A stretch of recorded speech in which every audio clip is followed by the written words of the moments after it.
अस्सलाम वालेकुम दोस्तों, कैसे हैं आप सब।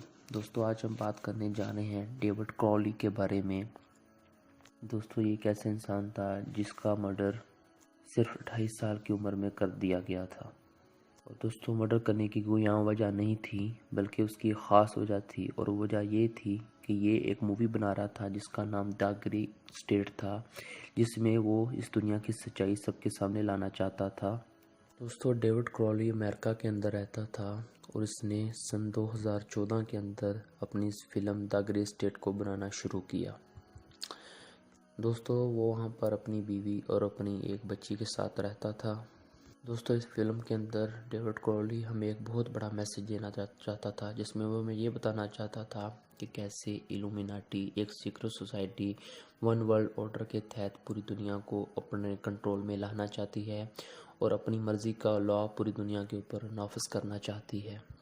और ये ना सिर्फ दोस्तों हम पर कंट्रोल करेंगी, बल्कि हमारी गवर्नमेंट भी इनका सपोर्ट करेगी। कैसे दुनिया के एलिट्स इस सोसाइटी का हिस्सा बन के वन वर्ल्ड ऑर्डर को पूरी दुनिया के ऊपर नाफिज करना चाहते हैं। दोस्तों डेविड क्रॉली ने इस फिल्म में इस तरह के बहुत सारी सीक्रेट्स और डिफरेंट एजेंडा को दिखाने की कोशिश की थी, लेकिन इन सोसाइटीज़ वालों ने उसे फिल्म की रिलीज़ करने से पहले ही उसका मर्डर कर दिया। दोस्तों अभी भी इस फिल्म का ट्रेलर यूट्यूब के ऊपर मौजूद है, आप जाकर चेक कर सकते हैं द ग्रे स्टेट के नाम से। दोस्तों मैं आपको पूरा ट्रेलर दिखाने जा रहा हूँ, आप पहले ट्रेलर को पूरी तरीके से देख लो। बाद में उस ट्रेलर को पूरी तरह से एक्सप्लेन करके आपको बताऊंगा कि आखिर डेविड क्रॉली अपनी इस पूरी फिल्म के अंदर दुनिया वालों को बताना क्या चाहता था।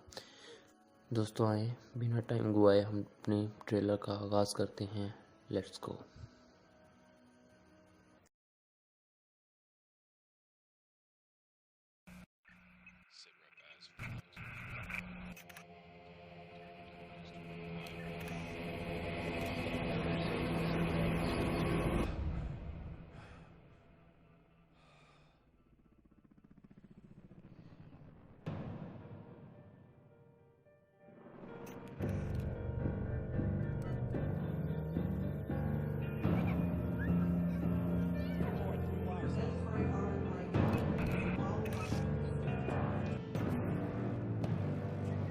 Transaction approved. No, they're here already. Tommy, Since last night's declaration of martial law, the soldiers are moving into security.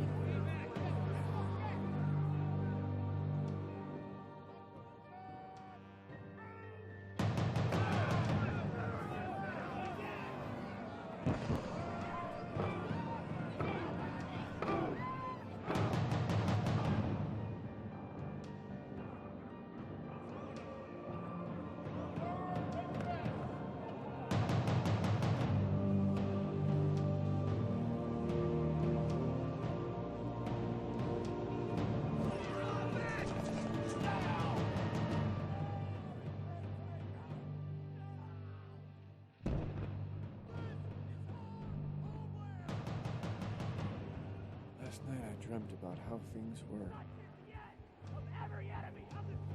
And then I woke up here.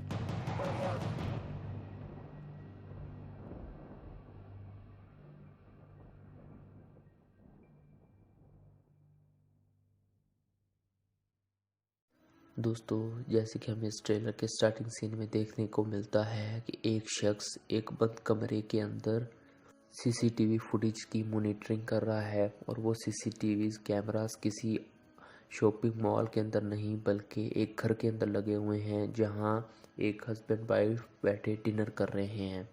और वो हस्बैंड वाइफ पूरी तरह से डरे हुए हैं और साथ ही में गुस्से के साथ वो कैमरास को देख रहे हैं। दोस्तों ये हमें ये दिखाया जा रहा है कि कैसे आने वाली दौर के अंदर जब ये वन वर्ल्ड ऑर्डर पूरी दुनिया में कायम हो जाएगा, तो ये ना सिर्फ हमारी सियासी बल्कि समाजी ज़िंदगी को भी कंट्रोल किया करेंगे। हर घर के अंदर कैमरा इंस्टॉलेशन होगी और लोगों की प्रॉपर एक्टिविटीज़ के ऊपर नज़र रखी जाएगी। वो क्या करते हैं, वो क्या खाते हैं, क्या पीते हैं, कहाँ सोते हैं, कब जागते हैं। दोस्तों इसकी एक आम मिसाल अगर देखा जाए तो आजकल के दौर में हमारे स्मार्टफोन्स हैं और इसके अंदर मौजूद डिफरेंट तरह के सोशल प्लेटफॉर्म हैं, इनको इस्तेमाल करके इन कंपनी के बड़े मालकीन हमारी हर तरह की एक्टिविटीज़ के ऊपर नज़र रखते हैं और कैमरास की मदद से अक्सर औकात वो हमें देख भी रहे होते हैं कि हम क्या कर रहे हैं। अक्सर आपको सुनने में मिलता रहता है कि फेसबुक वालों से इतना डाटा चोरी हो गया, डिफरेंट प्लेटफॉर्म वालों से डाटा चोरी हो गया। वो हकीकत में चोरी नहीं हुआ होता। मुझे तो ऐसा ही लगता है कि ये कंपनी वाले आगे सेल कर देते हैं और पब्लिक से छुपाने के लिए, अपना इमेज बनाने के लिए हमें ये बताया जाता है कि वो डाटा दरअसल हैकिंग की वजह से चोरी हुआ है, कंपनी वालों ने नहीं दिया। दोस्तों, आपका इनके बारे में क्या कहना है, मुझे कमेंट सेक्शन में ज़रूर बताइएगा। दोस्तों, डेविड क्रॉली फिल्म की नेक्स्ट सीन के अंदर हमें जो दिखाने की कोशिश करता है, वहाँ पर दोस्तों एक क्लिनिक के अंदर लोगों के बाजू के अंदर एक RFID चिप इंस्टॉल की जा रही होती है। दोस्तों, इस चिप इंस्टॉलेशन की वजह से उनके बाजू के ऊपर जो निशान बन रहा होता है उससे आप लोग अच्छी तरह से वाकिफ़ हैं। दोस्तों, ये चिप एक ख़ास मकसद के लिए लगाई गई होती है और वो मकसद ये होता है कि अब जो भी लोग अपने ग्रोसरी स्टोर या दीगर शॉपिंग मॉल के अंदर जाके शॉपिंग करेंगे तो उनकी बिल पेमेंट्स इस चिप को देख के ही की जाएगी। यानी कि जिस इंसान के ऊपर ये चिप लगी होगी वो अपनी शॉपिंग वगैरह कर सकेगा और जिस पर नहीं लगी होगी वो नहीं कर सकेगा। दोस्तों, ये ठीक वैसा ही है जैसे कि अब अगर हम शॉपिंग करने जाते हैं तो हमारे क्रेडिट कार्ड स्कैन किए जाते हैं, तब दोस्तों हमारे बाजू के ऊपर ये लगी हुई चिप हमारे बतौर क्रेडिट कार्ड के तौर पर इस्तेमाल की जाएगी और इस चिप को स्कैन किया जाएगा।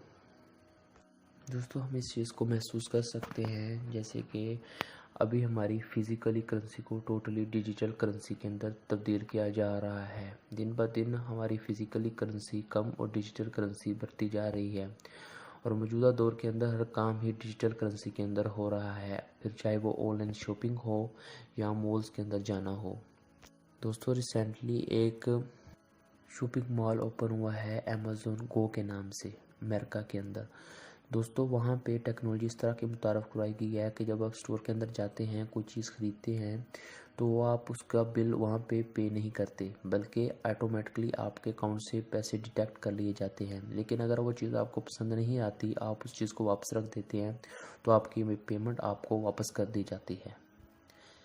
दोस्तों, इस ट्रेलर के अगले सीन के अंदर में दिखाया जाता है कि जो लोग जहाँ पे दुनिया में मौजूद है वो वहाँ पे रहेंगे। मीन के जो इंडिया के अंदर है वो इंडिया में रहेंगे, जो अमेरिका में है वो अमेरिका में रहेंगे, जो पाकिस्तान में है वो पाकिस्तान में रहेंगे। कोई भी इंसान इधर से उधर ट्रैवल नहीं कर सकेगा।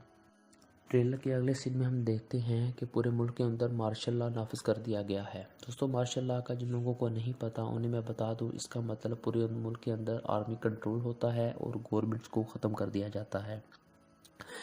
यहाँ पे गवर्नमेंट इसी आम इंसान की सिक्योरिटी की बिल्कुल ज़िम्मेदार नहीं होती। इसका मतलब ये होता है कि अगर कोई आप पर हमला करता है तो यहाँ वो आपको उसको मार दे, नहीं तो वो आपको मार देगा।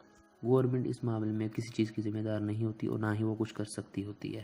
उसके बाद दोस्तों, आगे हम देखने को मिलता है कि ऐसे स्टोर जहाँ पे कैश की मदद से लोग पेमेंट करते हैं उन सबको स्टोर को बंद कर दिया जाता है और आउट ऑफ स्टॉक कर दिया जाता है, ताकि दोस्तों लोगों की चिप लगवाना, RFID चिप लगवाना मजबूरी बन जाए और ना चाहते हुए भी लोगों को वो चिप अपने ऊपर इंजेक्ट करवानी पड़े। उसके बाद दोस्तों, हमें ट्रेलर के आगे सीन में देखने को मिलता है कि एक फेमा नामी सिक्योरिटी अदारा होता है जो कि लोगों को मजबूर कर रहा होता है कि जो हुकूमत ने अभी लॉ बनाए हैं उनके ऊपर उनको माना जाए, और जो लोग उनको मानने से इनकार करते हैं, उनके ख़िलाफ़ प्रोटेस्ट करते हैं, ये सिक्योरिटी एजेंसी के लोग उन लोगों को मार देते हैं। दोस्तों, इसी तरह जो लोग इनके ख़िलाफ़ खड़े होंगे उन्हें मार दिया जाएगा और जो लोग इनकी बात मानकर इनके ग़ुलाम बन जाएंगे सिर्फ वही ज़िंदा रहेंगे। दोस्तों, यही वर्ल्ड वन ऑर्डर है जिसको डेविड क्रॉली ने अपनी मूवी के अंदर लोगों को दिखाने की कोशिश की थी और उन्हें समझाने की कोशिश की थी कि कैसे ये सीक्रेट सोसाइटीज़ आपकी ज़िंदगी को कंट्रोल करना चाहती हैं। और दोस्तों, सिर्फ यही नहीं, इसके बाद जो हमें मूवी का सीन है वो दोस्तों सबसे हैरान कर देने वाला और खौफनाक सीन है। दोस्तों, वहाँ हमें देखने को मिलता है कि इस लोगों को आज सेक्रीफाइस हो रहा है। दोस्तों, ये कोई आम सेक्रीफाइस नहीं बल्कि ये एक ह्यूमन सेक्रीफाइस है जिसके अंदर लोगों को बुरे तरीके से मारा जा रहा है और ये एक सैटेनिक रिचुअल है। दोस्तों, इस मूवी के रिलीज़ होने से पहले ही डेविड क्रॉली को मार दिया गया। दोस्तों, उसके घर में 16 CCTV कैमरा लगे हुए थे और किसी एक कैमरे के अंदर भी विक्टिम की कोई वीडियो नहीं दिखाएगी और किसी तरह का भी सस्पेक्ट नहीं मिला। दोस्तों इसके रिश्तेदारों ने जब इसकी इन्वेस्टिगेशन करवाने की कोशिश की गई तो इसको मिस्टीरियस डेथ का नाम देकर इस केस को क्लोज कर दिया गया। दोस्तों हैरान कर देने वाली बात यह है कि डेविड क्रॉली को तो मारा ही गया, लेकिन इसके साथ साथ उसकी बीवी और उसकी छोटी सी बच्ची को भी कत्ल कर दिया गया, ताकि ये पूरा सच डेविड क्रॉली के साथ ही दफन हो जाए। दोस्तों बतौर मुसलमान हमारा ये ईमान है, हमारा ये बिलीव है कि इस पूरी दुनिया का निज़ाम सिर्फ़ और सिर्फ अल्लाह ताला के कंट्रोल के अंदर है।